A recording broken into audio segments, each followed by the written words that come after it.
Toute jeune, c'est sûr que je me voyais chercheur scientifique. En fait, j'aimais la science, la technologie. Donc, je me suis inscrite en génie mécanique. Et puis, quand j'ai terminé, je voulais m'assurer de travailler dans le domaine de la science des matériaux. Donc, j'ai fait des études graduées dans le domaine des matériaux composites, haute performance, qui sont utilisés dans des applications aéronautiques et spatiales.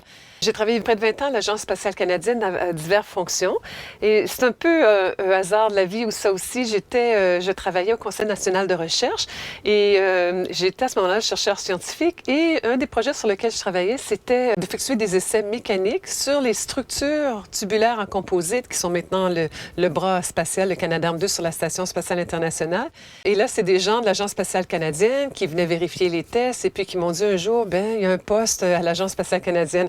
Et à cette époque-là, Agence spatiale canadienne, pour moi, je connaissais peu, puis ça sonnait NASA, puis alors je ne pouvais pas refuser. Donc, je suis allée... donc, moi, je m'occupais principalement de la configuration de lancement. Alors, comment on l'installe dans la navette spatiale, dans une structure en forme de berceau, comment on installe le bras et comment on le déploie. Puis, je me suis retrouvée aux relations extérieures. Alors, c'était vraiment plus du tout technique.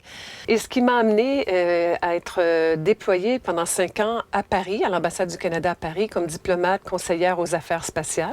Après ça, je suis revenue à l'Agence spatiale canadienne dans des postes de direction. Et puis, finalement, je suis retournée au Conseil national de recherche du Canada. Et là, j'occupe un poste de directrice recherche-développement au sein du portefeuille aérospatial. C'est sûr que c'est un domaine qui est un petit peu glamour, le spatial. Donc, il y avait toujours des histoires extraordinaires, soit avec les astronautes, soit quand on est sur la plateforme de lancement juste avant que tout soit lancé. C'est là où j'ai connu des moments de fierté aussi. Quand le bras est parti en 2001, c'était le Canadarm2. On regardait le lancement, on regardait le déploiement quand Chris Hadfield a déployé le bras avec l'astronaute américain. Là, c'est un moment de fierté, puis on croit que ça va fonctionner, mais on a toujours quand même un petit stress que tout va bien se dérouler. Oui, je considère que c'est un milieu privilégié, mais qui est accessible. Là. On a besoin de plusieurs ingénieurs et techniciens, et pour chaque mission, il y a quelques astronautes qui travaillent. Il y a des milliers d'ingénieurs à travers même plusieurs pays qui ont travaillé sur des missions. Je regarde par exemple le laboratoire que je gère. On est une centaine de personnes, puis il y en a à peu près 5% de femmes, donc c'est très peu. Je suis la première femme directrice R&D au laboratoire aérospatial au CNRC depuis 60 ans, mais c'est pas fermé aux femmes. Il faut encourager nos jeunes femmes, pas juste à s'intéresser, mais à savoir que c'est possible d'avoir des carrières intéressantes vraiment dans le secteur aéronautique et spatial. Il faut prendre sa place, faut avoir des patrons, hommes et femmes, qui croient en nous, mais il faut prendre sa place, il faut vraiment s'asseoir à la table et non pas en arrière de la table.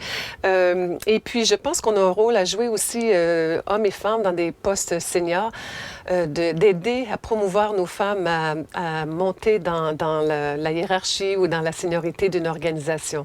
Je dois vous avouer que dernièrement, j'ai des chefs d'équipe qui travaillent avec moi, qui doivent engager du personnel. Et puis, j'ai entendu à quelques reprises qu'ils aimeraient, dans la mesure du possible, avoir une femme. Parce que pour eux, c'est égal. Là, c'est déjà, on ne pense même pas à dire à qualification égale. On sait que les femmes sont capables, il y a des hommes capables. Vraiment, ça, c'est pas un problème. Mais d'avoir une diversité en genre, souvent en culture aussi, mais en genre, au sein de l'équipe. Et je pense que ça apporte beaucoup. Ce sont des carrières extraordinaires. J'ai adoré ma carrière qui nous ouvre plein de portes sur des domaines connexes. Et le message, c'est aussi d'avoir confiance, c'est de prendre sa place.